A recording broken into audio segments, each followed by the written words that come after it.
Hello guys, इस video में हम देखेंगे एक्सरसाइज 8.1 का क्वेश्चन नंबर 1।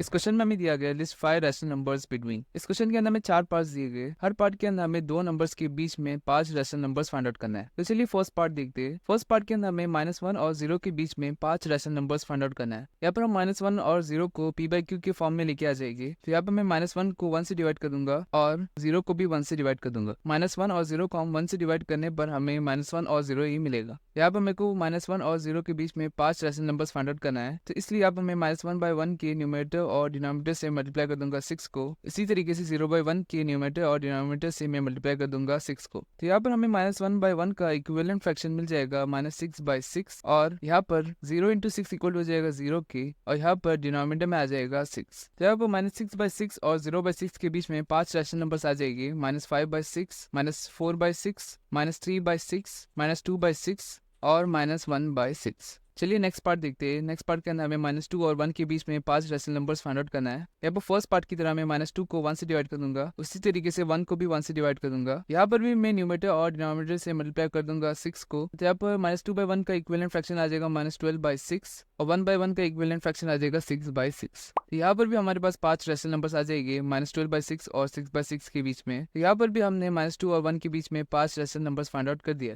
नेक्स्ट पार्ट में हमें -4/5 और -2/3 के बीच में 5 रैशनल नंबर्स फाइंड आउट करना है। तो यहाँ पर सबसे पहले हम इन दो रैशनल नंबर्स का ऐसा इक्विवेलेंट फ्रैक्शन फाइंड आउट करेंगे जिसमें डिनोमिनेटर सेम है। यहाँ पर मैं लिख दूंगा -4/5 और -2/3। यहाँ पर हमें -4/5 और -2/3 का ऐसा इक्विवेलेंट फ्रैक्शन फाइंड आउट करना है जिसमें डिनोमिनेटर सेम है। तो इसलिए यहाँ पर मैं -4/5 के न्यूमरेटर और डिनोमिनेटर से मल्टीप्लाई कर दूंगा 3 को और -2/3 के न्यूमरेटर और डिनोमिनेटर से मल्टीप्लाई कर दूंगा 5 को। तो यहाँ पर -4/5 का इक्विवेलेंट फ्रैक्शन आ जाएगा -12/15 और -2/3 का इक्विवेलेंट फ्रैक्शन आ जाएगा -10/15। यहाँ पर इन दो रैशनल नंबर्स के डिनोमिनेटर सेम है, मगर इन दो रैशनल नंबर्स के बीच में सिर्फ एक रैशनल नंबर आता है जो कि -11/15। तो इसलिए यहाँ पर इन दोनों रैशनल नंबर्स के न्यूमरेटर और डिनोमिनेटर से मैं मल्टीप्लाई कर दूंगा 5 को। तो यहाँ पर हमारे पास -12/15 का इक्विवेलेंट फ्रैक्शन आ जाएगा -60/75 और यहाँ पर -10/15 का इक्विवेलेंट फ्रैक्शन आ जाएगा -50/75। यहाँ पर हम -60/75 और -50/75 के बीच में 9 रैशनल नंबर्स आते हैं, तो उनमें से कोई 5 आप लिख सकते हैं। तो यहाँ पर हमें -4/5 और -2/3 के बीच में 5 रैशनल नंबर्स मिल चुके हैं। तो चलिए लास्ट पार्ट देख लेते हैं। लास्ट पार्ट में हमें -1/2 और 2/3 के बीच में 5 रैशनल नंबर्स फाइंड आउट करना है। तो यहाँ पर मैं लिख दूंगा -1/2 एंड 2/3। तो यहाँ पर भी हम डिनोमिनेटर को इक्वल करने देंगे। तो इसलिए यहाँ पर फर्स्ट रैशनल नंबर को मैं मल्टीप्लाई डिवाइड कर दूंगा 3 से और सेकंड रैशनल नंबर को मैं मल्टीप्लाई डिवाइड कर दूंगा 2 से।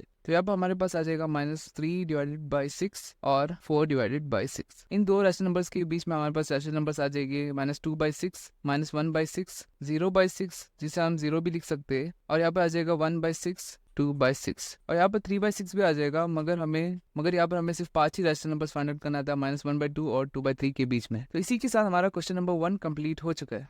इस पूरे चैप्टर की लेक्चर नोट्स आपको नीचे डिस्क्रिप्शन में मिल जाएगी। अगर आपको क्वेश्चन नंबर 2 देखना है तो आप इस वाले वीडियो में क्लिक कर सकते हो और अगर आपको इस पूरे चैप्टर की प्लेलिस्ट चाहिए तो आप इस वाले प्लेलिस्ट में क्लिक कर सकते हो।